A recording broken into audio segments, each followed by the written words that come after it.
dobrodošli na Kjope Spoon Family Day uoči drugog međunarodnog gastro natjecanja za osobe s invaliditetom Kjope Spoon.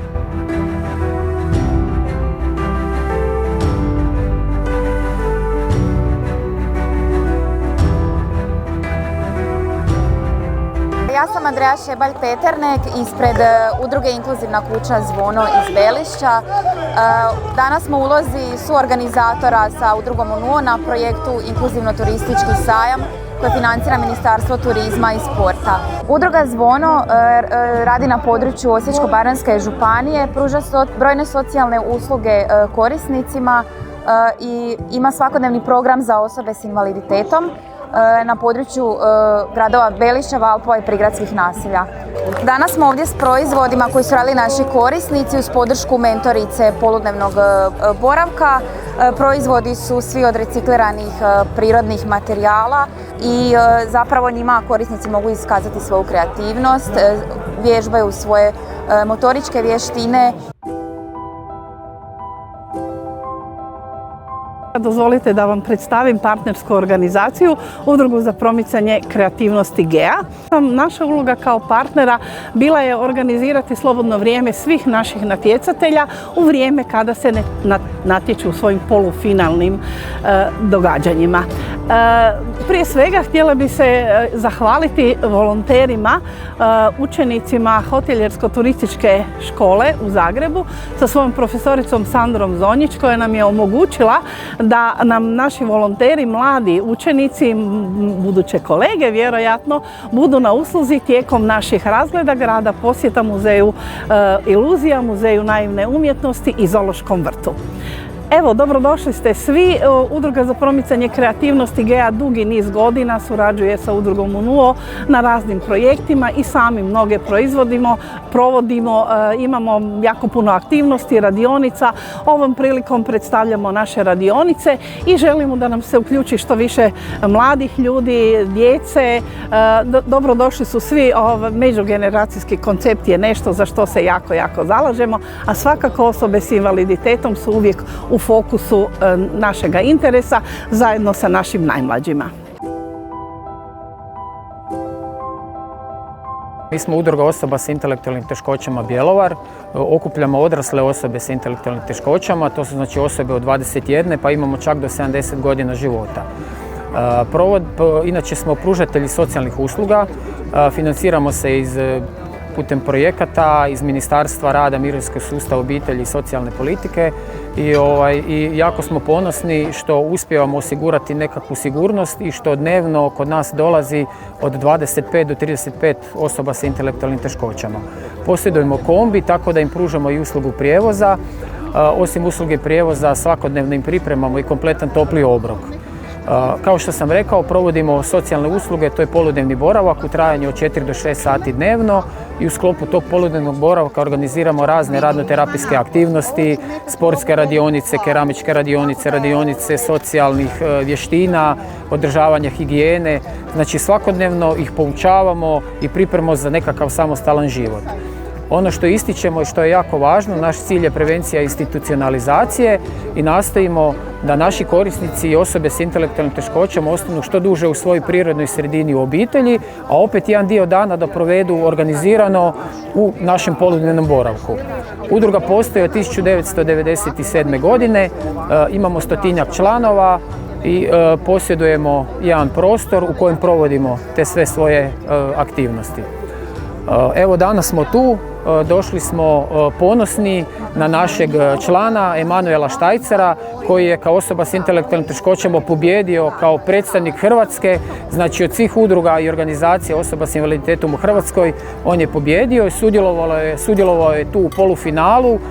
Nažalost nije prošao, ali za nas su svi oni pobjednici koje god uopće stekao hrabrosti i da iziđe pred publiku i da preuzme takvu ulogu. Kažem, evo, Emanuel je naš pobjednik i baš smo sretni i ponosni što je pokazao da i osobe s intelektualnim teškoćama puno mogu i znaju.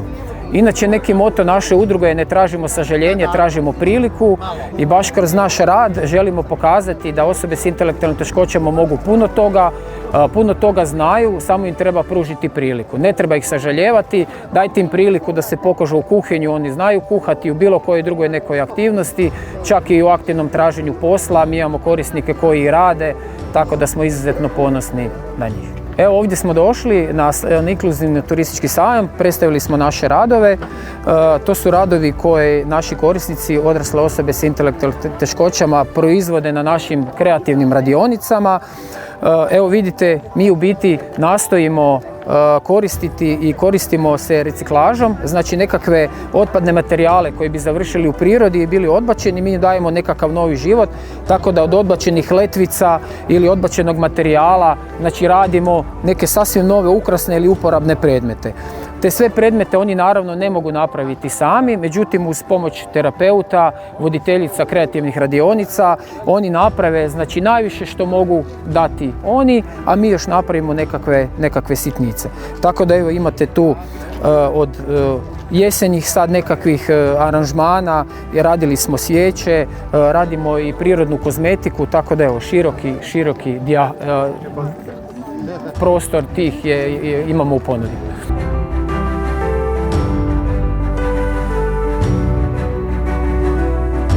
Prvo bih se htjela zahvaliti UNO organizaciji na pozivu da predstavljam moje proizvode i na taj način ih podržavam. Oni su hvale vrijedna organizacija koja se brine za osobe sa invaliditetom i definitivno nešto što treba pohvaliti. Ja sam Irena Poje-Oxenham, vlasnica sam Amalgam Glas obrta koji proizvodi proizvode od stakla, fuzijom stakla. Time se bavim već 10 godina i evo ovako se predstavljam i na nekim sajmovima i drago mi je da sam pozvana na ovu manifestaciju. Staklo je definitivno postao moj medij prije više od 10 godina kada sam eto slučajno naletila na staklo različitih boja i te boje su me definitivno privukle i evo već 10 godina proizvodim proizvode koji su od nakita do ukrasa za bor koje ovdje predstavljam, a naravno i velikih zdjela i slika i drugih stvari koje eto nisam mogla ovdje prezentirati, ali definitivno je to medij koji je zahvalan, koji se može i reciklirati, što je jako bitno u današnje vrijeme. Pozivam sve da dođu i možda i kupe i doniramo tako na taj način sredstva udruzi UNO.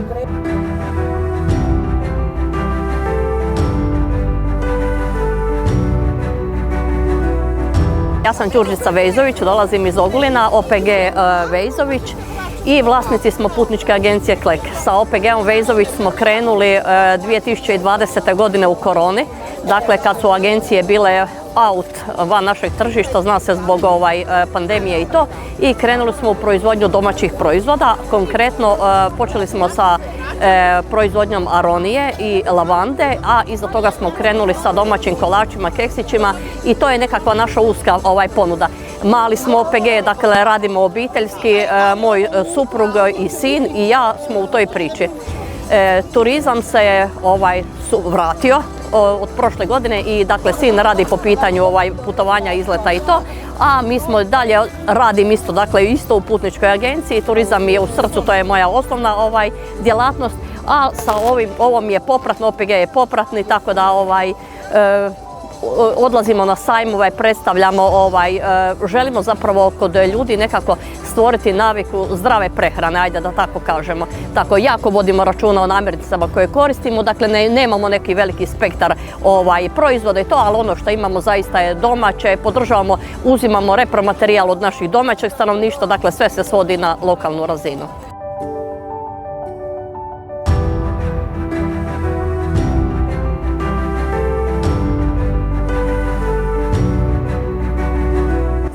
Ja sam Kristijan Ćorić, predsjednik udruge osoba s invaliditetom Mi iz Valpova.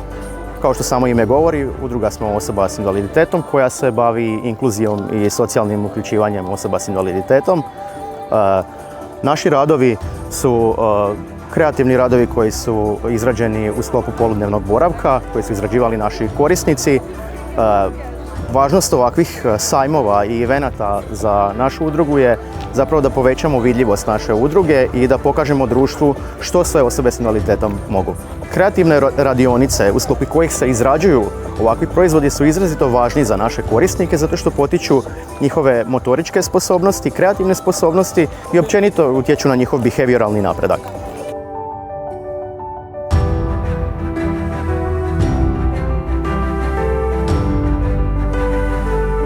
Dobar dan, ja sam Mateo Mandić, došao sam ovdje predstaviti udrugu Vukovarski leptirići.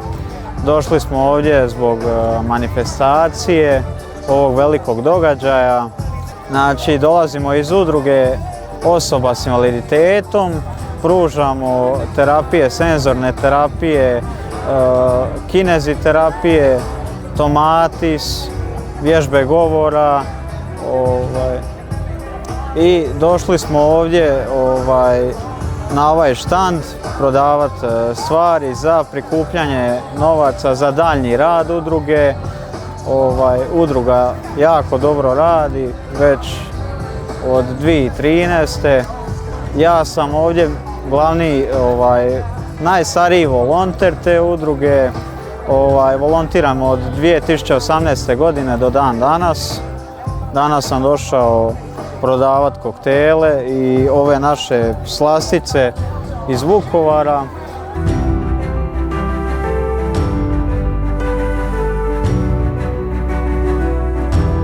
Dolazimo iz Orahovice, udruga smo odraslih osoba s intelektualnim teškoćama. Provodimo socijalne usluge, različite preko projekata, ali odnedavno imamo i direktno ugovaranje. Osim toga provodimo i društveno poduzetništvo. U našoj udruzi radimo različite radionice i kroz te različite radionice dolazimo do ovih proizvoda ovdje što možete vidjeti, gdje uključujemo naše korisnike koji sudjeluju na one načine na koje mogu. Znači, oni ne mogu izraditi cijeli proizvod, ali dio uvijek tog proizvoda oni mogu ili izrezati vateline, napuniti jastučiće, provući špagu ili nešto i volimo reći da dio naših proizvoda su uvijek naši korisnici koje uključujemo u normalan život gdje god možemo i što više možemo.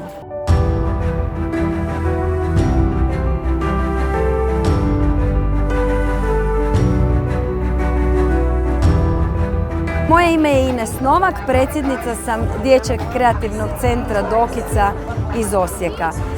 Inače, naša udruga postoji već 13 godina, a bavimo se projektima za djecu i radimo zapravo u nekoliko područja, a to su socijalne usluge za djecu u riziku, s problemima u ponašanju i sa teškoćama u razvoju.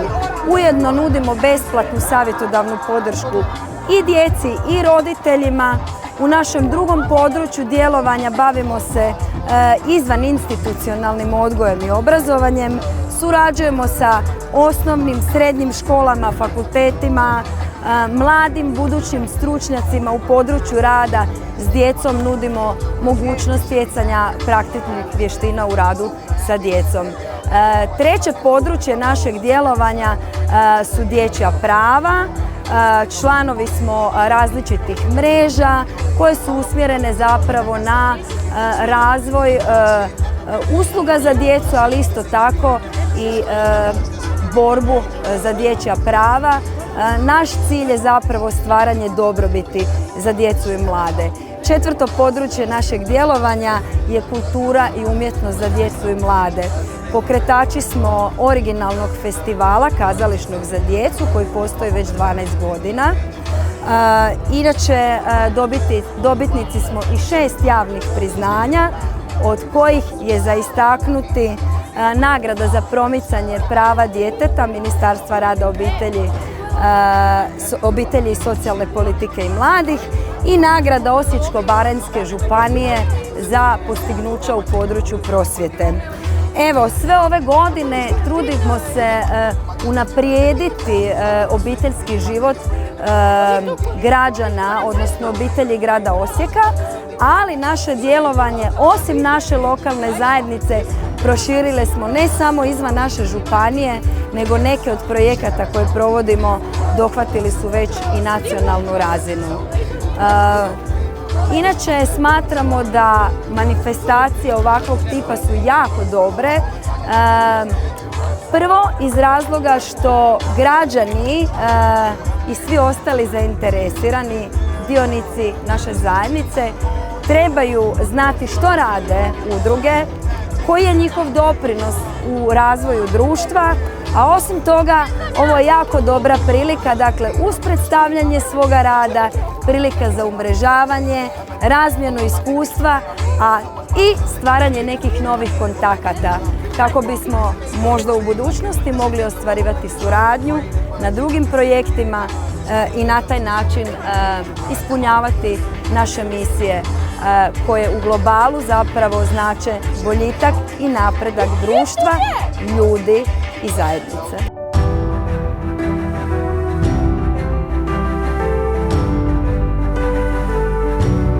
Ja sam Slađana Jošić iz Osječkog centra za inkluziju. Mi smo udruga koja skrbi o odraslim osobama s intelektualnim teškoćama. Naši korisnici žive u stambenim zajednicama uz našu pomoć i podršku. Kao što samo ime kaže udruge, naš cilj, to je filozofija udruge je da se osobe s invaliditetom bilo koje vrste integriraju u društvo, a ne da ih se segregira po institucijama i domovima. Mi to činimo kroz različite programe. Jedan od njih je znači kreativno edukativan rad koji naši korisnici rade kroz različite radionice. Na tim radionicama oni izrađuju različite kreativno uporabne predmete koje smo danas i došli izložiti na ovom festivalu. Inače nam je cilj da sve svoje proizvode naši sami korisnici prezentiraju u javnosti kroz različite, kao što sam rekla, festivale, štandove i slično.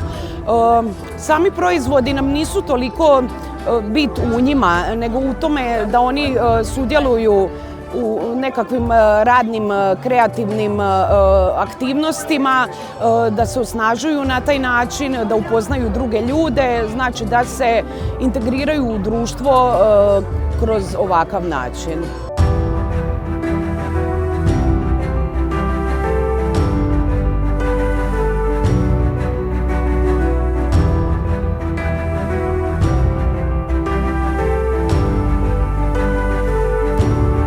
Ja sam Ana Savanović iz udruge Projekt građanske demokratske inicijative iz Belog Manastira. Mi se bavimo pružanjem socijalnih usluga, posebice djeci i mladih koji su unutar alternativne skrbi. Ovdje na današnjem sajmu predstavljamo naše programe, projekte, ali i društveno poduzetništvo kojima se bavimo unazad par godina, a osim toga izložili smo i nešto od naših kreativnih rukotvorina koje smo radili u sklopu naših radionica podrška udomiteljstvu u Baranji.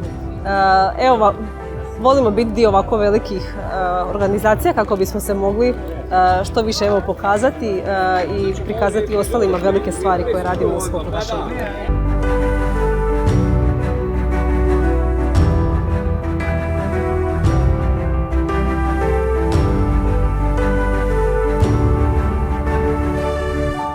Ideja je potekla kad sam prvi put počeo raditi sa djecom bez odgovarajuće roditeljske skrbi i djecom s teškoćama u razvoju.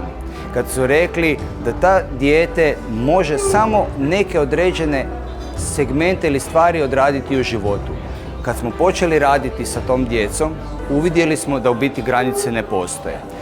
Malo po malo godine kako su prolazile, uvidjeli smo koji je problem. A problem je jedan jedini, vrlo jednostavan, a to je vidljivost. Premalo su osobe s invaliditetom vidljive u društvu da bi društvo uopće znalo koje su mogućnosti osoba s invaliditetom. Ako pokažu svoje vještine, ako pokažu tko su oni i ako će građani i poslodavci i vlast vidjeti da mogu beneficije imati od osoba s invaliditetom, a ne teret, možemo stvoriti jedno prekrasno društvo gdje ćemo svi živjeti u skladu, gdje će svako imati pravo za školovanje, za obrazovanje, za vrtić, a na kraju znači i da se zaposli, da može svojim rukama zaraditi sebi za kruh.